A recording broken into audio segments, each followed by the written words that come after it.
भगवान ने स्पष्ट गीता में एक बात कही है कि नामे कर्माणि लंपंति नामे कर्म फले सप्रहा।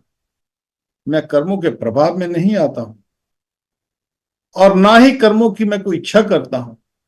जो व्यक्ति इस बात को जान जाता है वो भी कर्मों के बंधन से छूट जाता है। तो यहां पर तो अब देखें, भीष्म पितामह है, स्वयं भगवान राम जब लीला कर रहे हैं और भगवान कृष्ण लीला कर रहे हैं, ऐसा लगता है कि जैसे मनुष्य जैसी लीला है,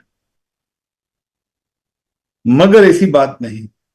ये जो लीलाएं हैं ये गुणातीत लीलाएं हैं, ये गुणों से परे हैं, ये इंद्रियातीत है, इन इंद्रियों से परे हैं, हमारी इंद्रियों से परे हैं।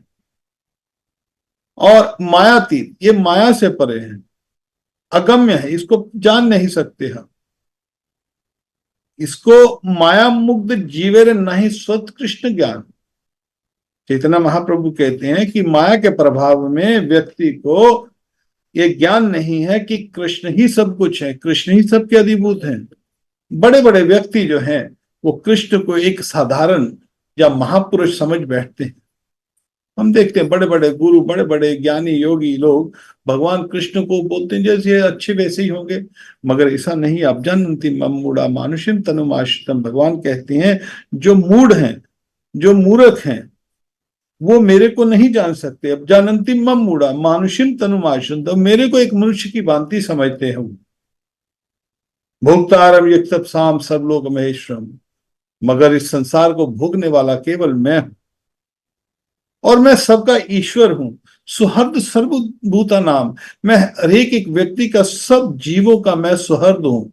मैं चाहता हूं कि उनका भला हो। जिसको इस बात का पता लगता है केवल उसी को शांति प्राप्त होती है, नहीं तो व्यक्ति भटकता रहता है शांति की खोज में। शांति उसको मिलती नहीं है क्योंकि शांति वो गलत जगह पर ढूंढ रहा है। उसको पता ही नहीं है कि शांति जो केवल और केवल भगवान के चरणों में है। तो फिर अब यहां पर प्रश्न उठ जाता है कि जो भगवान के भक्त हैं वो ऐसे दिखाकर, ऐसा दिखाई दे रहा है जैसे वो संसारिक सुख दुख से मोहित हो रहे हैं, संसार का योग वियोग उससे वो हो रहे हैं। मगर ऐसा नहीं, भगवान जो ये लीला कर रहे हैं ये केवल और केवल लीला इसलिए करते हैं ताकि जो भक्त है, जैसे भीष्म पितामह है या सीता मैया है, देखा ना आपने रामायण, आपने देखते हैं रामायण पढ़ते हैं, रामायण में देखो कैसे सीता जब कितने कष्ट उठा रही है और दशरथ महाराज ने कष्ट उठाए और स्वयं राम भगवान सीता सीता करके पुकार रहे हैं। तो बोलो ये क्या लौकिक इस संसारिक कष्ट हैं? अरे नहीं, संसारिक कष्ट नहीं है ये। ये जो कष्ट हैं, ये जो लीला कर रहे हैं, इनमें दो कारण हैं। वो क्या क्यों कर रहे हैं? वो दिखा रहे हैं कि जब हम ऐसी गलतियां ना करें, प्रकृति के नियमों का उल्लंघन करेंगे तो उसके कारण हमको दुख पाया जाएगा। तो हम जीवों को सिखाने के लिए, देखो हमने इस बात का उल्लंघन किया, आप देखो श्राप मिलते हैं, श्राप का फिर दंड मिलता है। जब भी आप देखते हो कि यहाँ पर दो कुबेर के जो जो पुत्र थे उनको दंड दे दिया गया, नग्न अवस्था में वो स्नान कर रहे थे, तुरंत दंड दिया, तो श्राप दिया गया तुम वृक्ष बन जाओ। तो नारद मुनि फिर उसको देते हैं, अच्छा तुम वृक्ष बनो तुम्हारा उद्धार हो जाएगा, भगवान कृष्ण उद्धार करेंगे। अब सीता मैया किन बातों से कष्ट सह रही है? गलतियों से। महाभारत का युद्ध हुआ, किस लिए हुआ? द्रौपदी ने कहा अंधे का पुत्र अंधा, बस एक शब्द से इतना बड़ा युद्ध तैयार हो गया। ठीक है, उनमें आपस में मतभेद था। जो दुर्योधन है वो चाहता था कि राज मेरे पास आ जाए क्योंकि मेरा पिता राजा है।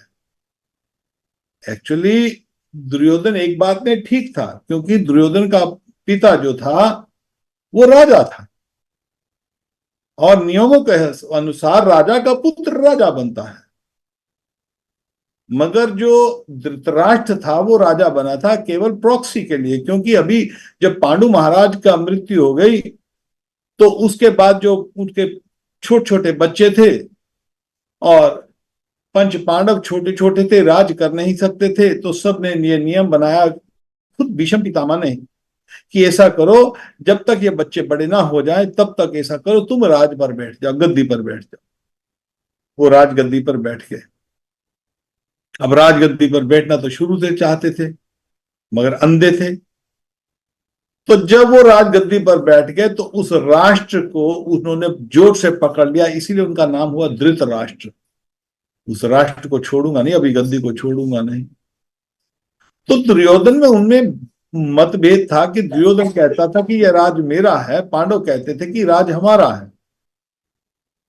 मगर ये समस्या चल भी रही थी, ठीक थी। मगर जब इंद्रप्रस्थ में राज भी बांट दिया गया, आधा राज कुछ इंद्रप्रस्थ का हिस्सा जो है, जिसको अभी दिल्ली कहते हैं, वो हिस्सा जो पांडवों को दे दिया गया। भाई ऐसा करो, हस्तिनापुर हम इसको दुर्योधन को दे देते हैं और इसके भाइयों को, और आप 5 भाइयों को इंद्रप्रस्थ दे देते हैं। ठीक है अभी आप ले लो, चलो हो गया बात।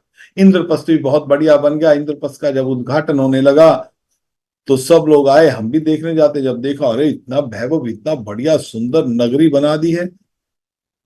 मगर वहां पर जो आजकल 3D चलती है ना, तो वहां पर दुर्योधन जा रहा था, देखा कि वहां पर बगीचा है, तो वहां पर उसको बोला, अरे मत जाओ, ये बगीचा नहीं है, ये पानी है। अरे बोला, पानी थोड़ी है, क्या मेरे को मूर्ख बना रहे हो क्या?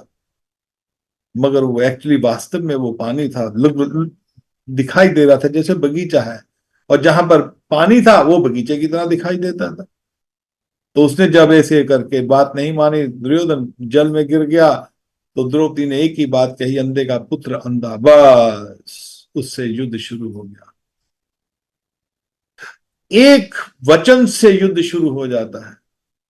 तो इसी तरह यहां पर अब ये जो लीलाएं हैं, इन लीलाओं को करके भगवान के जो पार्षद हैं, जब भगवान स्वयं आते हैं या भगवान अपने पार्षदों को लेके आते हैं, वो हमको यही सिखाने के लिए आते हैं कि हम मनुष्य जीवन में वो गलतियां, ये गलतियां हैं, इनको नियमों का उल्लंघन ना करें।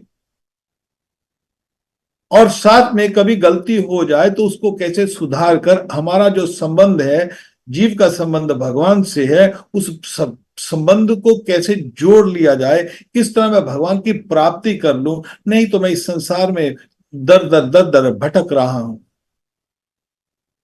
तो उसी के लिए भगवान उसको सिखाने के लिए कि मर्यादा कैसे पालन हो, उसको सिखाने, प्रकृति के नियमों का उल्लंघन ना करे, उसको सिखाने के लिए भगवान ये लीला करते हैं।